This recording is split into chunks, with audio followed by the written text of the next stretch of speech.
France के राष्ट्रपति Emmanuel Macron, open AI के सीईओ सैम ऑल्टमैन, गूगल के सीईओ सुंदर पिचाई, माइक्रोसॉफ्ट के प्रेसिडेंट ब्रैड स्मिथ, एंथ्रोपिक के सीईओ डारियो अमोडो विश्व के उन सैकड़ों दिग्गज नामों में से कुछ नाम हैं जो इंडिया एआई समिट को ऐतिहासिक बता रहे हैं। दूसरी तरफ ट्विटर पर राहुल गांधी नाम का हैंडल, यूट्यूब पर रवीश कुमार, पार्टियों में कांग्रेस, नेताओं में राहुल गांधी, प्रवक्ताओं में सुप्रिया श्रीनेत और पवन खेड़ा एआई समिट की आलोचना कर रहे हैं, समिट को फ्लॉप बता रहे हैं। अब आप बताइए, आपका क्या मानना है? मेरा मानना है कि इंडिया एआई समिट भारत के भविष्य के लिए एक टर्निंग पॉइंट है, क्योंकि इस समिट में भारत ने दिखा दिया कि हम एआई में कोरे कंज्यूमर बनकर नहीं रहने वाले, बल्कि निर्माता बनेंगे।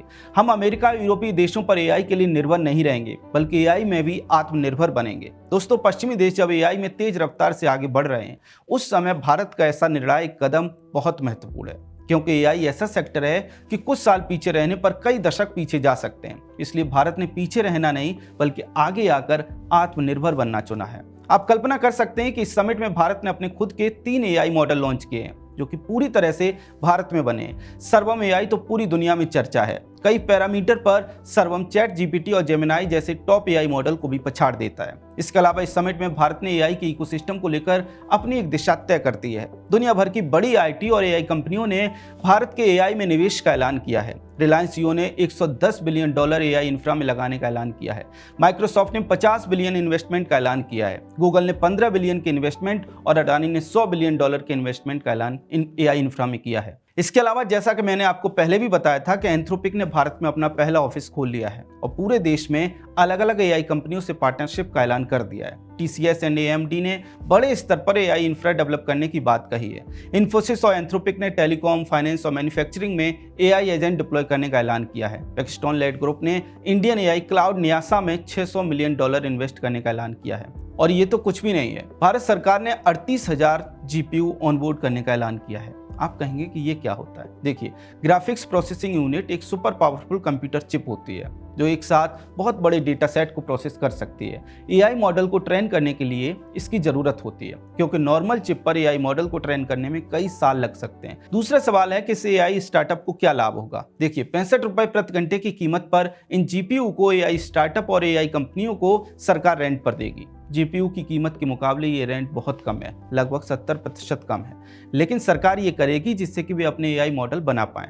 ऐसा इसलिए क्योंकि ये जीपीयू बहुत महंगे होते हैं, इसलिए छोटी कंपनियां या स्टार्टअप या छोटी एआई लैब्स इन्हें खरीद नहीं पाते। इसलिए सरकार ने ये प्रावधान किया है कि अगर टैलेंट है तो इंफ्रा हम आपको दे रहे हैं। अब आप समझिए कि इससे कितने बड़े स्तर पर एआई इकोसिस्टम देश में बनेगा। यही कारण है कि पीएम मोदी ने इंडिया एआई इम्पैक्ट समिट में एआई का मानव विजन दिया है। आज new Delhi AI impact summit में मैं एआई के लिए MANAV मानव विजन प्रस्तुत करता हूं। मानव का अर्थ होता है ह्यूमन, और मानव विजन कहता है M moral and ethical systems, यानी एआई एथिकल गाइडेंस पर आधारित हो। A अकाउंटेबल गवर्नेंस, यानी transparent rules, robust oversight. And national sovereignty, यानी जिसका डेटा उसका अधिकार।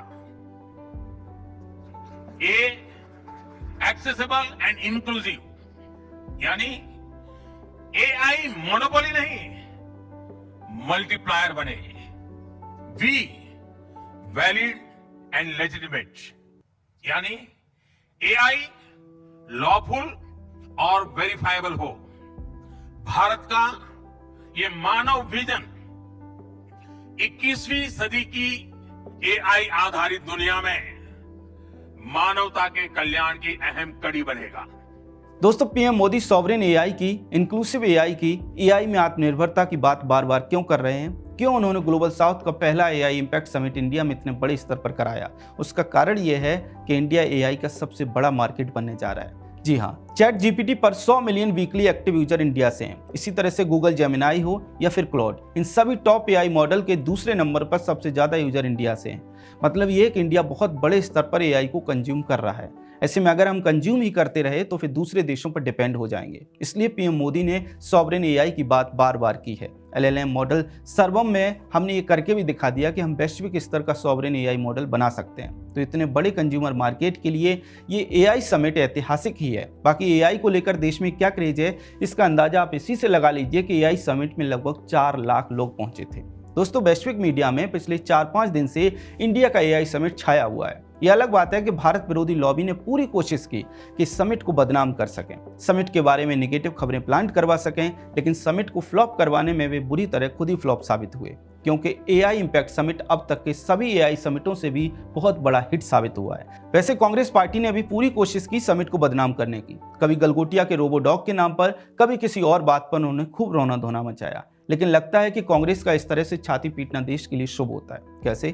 उसके लिए आप कांग्रेस नेता पी चिदम्बरम का ही बयान देखिए। Go to a village fair, buy potatoes and tomatoes and pay 7 rupees 50 paisa by a credit card. What will the poor lady do? Does she have a POS machine there? Is it connected to a electricity source? Is there Wi-Fi there? Is the internet working there? Do you know that every village has got a village fair? In my part of the country, the village fair takes in turns. Monday in this village, Tuesday in the next village, Wednesday in that village. All over India. That is where you bring your produce and sell. Vegetable, fruit, baskets, toys, plastic. You bring it and sell. You think all of them should have a POS machine in their hand? What kind of a false picture that you are presenting? जब UPI launch हुआ था तब भी कांग्रेस ने इसी तरह से छाती पीटी थी कि यूपीआई कौन इस्तेमाल करेगा। आज यूपीआई की सक्सेस को पूरी दुनिया आंखें फाड़ कर देखती है। 10 years ago, a street vendor in Mumbai could not open a bank account. No address, no papers, no access. And today the same vendor accepts payments on his phone, instantly.